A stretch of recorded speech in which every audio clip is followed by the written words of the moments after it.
శ్రీమాత్రే నమ. జయ గురు దత్తాత్రేయ నమ. ఈ వీడియోలో మనం వృశ్చిక రాశి వారికి అక్టోబర్ 5వ తారీఖు నుంచి 11 మధ్యలో జరగబోయే వార ఫలాలు పరిశీలించినప్పుడు ఈ వారంలో రవి 11వ స్థానంలో సంచరించడం జరుగుతుంది. సాధారణంగా రవి 11వ స్థానంలో ఉంటే జాతకుడికి అన్ని పనులు తనకి అనుకూలంగా రావడం జరుగుతూ ఉంటుంది. అలాగే మిగతా గ్రహాలు కూడా ఏ భావంలో ఉన్నప్పటికీ కూడా ఫేవరబుల్ రిజల్ట్ ఇవ్వడం జరుగుతుంది.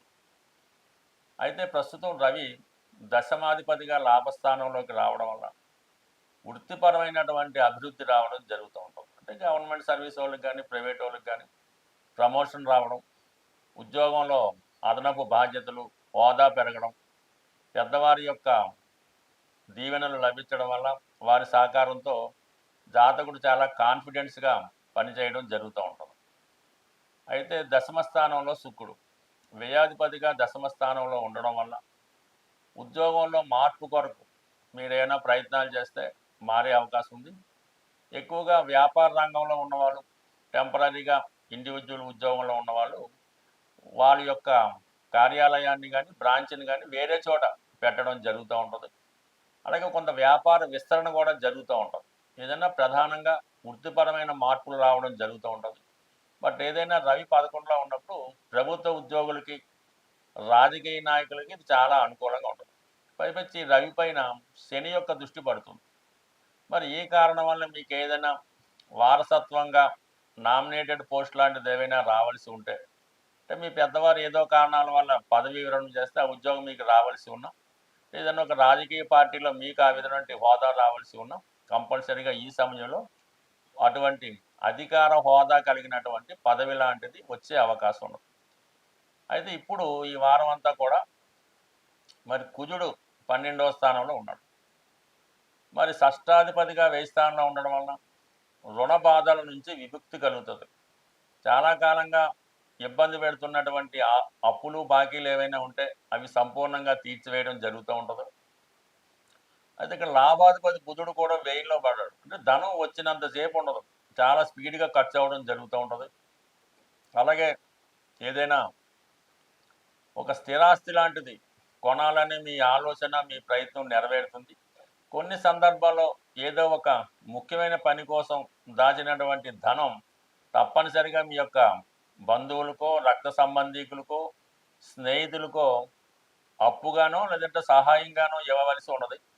ఆ కారణం వల్ల ఏంటంటే మీరు సాధ్యమైనంత వరకు ఏదైనా మీకు ధనం ఉంటే ఏదో మంచి గృహం, స్థలం వాటి మీద ఇన్వెస్ట్ చేయాలి తప్ప అధిక వడ్డీకి ఆశపడం, అంటే బంధుత్వానికో స్నేహానికో విలువిచ్చి వారికి ధన సహకారం చేస్తే అంటే ఈ సమయంలో మీరు ఇచ్చినటువంటి ధనం తిరిగి రావడం అన్నది చాలా కష్టం అవుతుంది. కాబట్టి ఈ విషయంలో కొద్దిగా జాగ్రత్త పడి సరైనటువంటి పద్ధతిలో పెట్టుబడి పెట్టుకోవడం మంచిది. అంటే కుజుడు కాబట్టి భూమి మీద పెట్టుకోవచ్చు. సరే బుధుడు కాబట్టి ఏదైనా పిల్లల్ని చదివించడం, ఏదైనా మంచి షేర్లు ఏమైనా ఉంటే వాటి మీద ఆలోచించి పెట్టుకోవాలి తప్ప దేని మీద పడితే దాని మీద పెట్టడం కానీ, ఎవరికి పడితే వాళ్ళకి ధనం ఇవ్వడం వల్ల నష్టపోయే అవకాశం ఉన్నది. అలాగే ప్రధానంగా మీకు ఈ రాహు 4వ స్థానంలో సంచరించడం, కేతు 10వ స్థానంలో సంచరించడం వల్ల ఎప్పుడు వృత్తిపరమైన సమస్య ఏదో ఒకటి రావడం జరుగుతూ ఉంటుంది. మీరు ఎంత కష్టపడి అటు ఇంట్లో ఉన్న సమస్యలు కానీ, ఉద్యోగపరమైన సమస్యలు కానీ సర్దుబాటు చేస్తున్నా ఇంకొక సమస్య మీకు రావడం జరుగుతూ ఉంటుంది. అయితే మొత్తం మీద ఈ వారం 10వ తారీఖు తర్వాత సప్తమాధిపతిగా ఉన్నటువంటి శుక్రుడు 11వ స్థానంలోకి రావడం జరుగుతుంది. దానివల్ల మీ జీవిత భాగస్వామి యొక్క హోదా పెరగడం, వ్యక్తిగతంగా మీరు స్త్రీ అయి ఉంటే మీకు ఏదైనా ప్రభుత్వ ఉద్యోగం కానీ ప్రైవేటు ఉద్యోగం కానీ వచ్చే అవకాశం కానీ, లేదంటే మీ యొక్క పుట్టింటి వారి యొక్క సహకారం కానీ సంపూర్ణంగా లభించే అవకాశం ఉంది.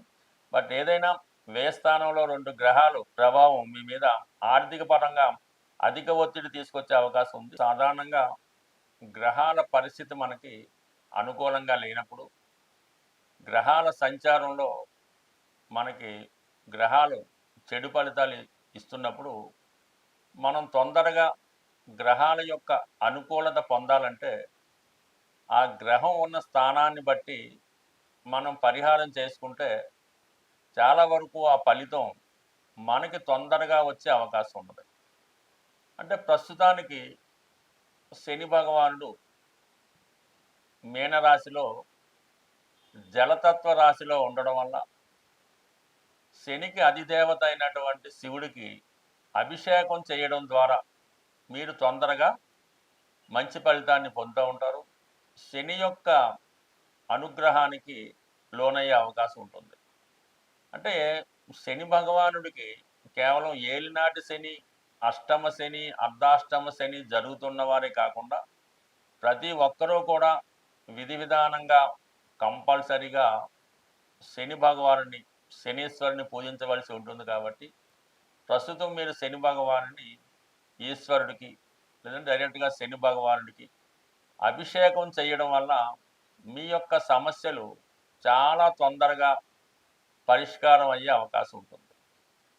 అలాగే ఏదన్నా ఒక గ్రహం అగ్నితత్వ రాశిలోకి వచ్చినప్పుడు, అంటే మనకి ఏదో ఒక గ్రహం అనుకూలంగా లేదు, అది మేష, సింహ, ధనుస్సులోకి వచ్చినప్పుడు మీరు ఆ గ్రహానికి హోమం చేయవలసి ఉంటుంది.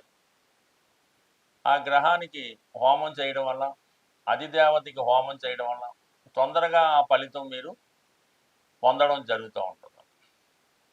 అదే వాయుతత్వ రాశులైనటువంటి మిథునం, తుల, అలాగే కుంభం, అంటే కుంభరాశిలో ప్రస్తుతం రాహు సంచారం చేస్తున్నాడు. కాబట్టి రాహుని మనం ప్రసన్నం చేసుకోవాలంటే జపం చేసుకోవడం ద్వారా, అంటే రాహు గ్రహానికి డైరెక్ట్గా జపం చేసుకోవడం కానీ, దుర్గా అమ్మవారికి సంబంధించినటువంటి స్తోత్రాలు చదువుకోవడం కానీ, అమ్మవారిని సంబంధించిన లలితా సహస్రనామము, దుర్గా అష్టోత్తరము ఏదో ఒకటి మీరు చదువుకోవడం వల్ల కంపల్సరిగా రాహు యొక్క అనుగ్రహం మీకు తొందరగా లభించే అవకాశం ఉంది. అదే భూతత్వ రాశుల్లో ఒక గ్రహం సంచరిస్తున్నప్పుడు కంపల్సరిగా మీరు దానాలు చేయవలసి ఉంటుంది. ఆ గ్రహానికి సంబంధించినటువంటి దానాలు చేయడం వల్ల ఫలితం తొందరగా రావడం జరుగుతూ ఉంటుంది. బట్ ఏదైనా ఈ పాపగ్రహాలకి కంప్లీట్గా మీరు జపం ద్వారా కానీ, హోమం ద్వారా కానీ, దానం ద్వారా కానీ మీరు ప్రసన్నం చేసుకోవచ్చు. శుభగ్రహాల్ని కేవలం ఆ శుభగ్రహాలకు సంబంధించినటువంటి అధిదేవతల్ని ఆ స్తోత్ర పారాయణం వల్ల, ఆ గ్రహానికి జపం వల్ల కంప్లీట్గా వాటిని మీరు అనుకూలంగా మార్చుకోవచ్చు.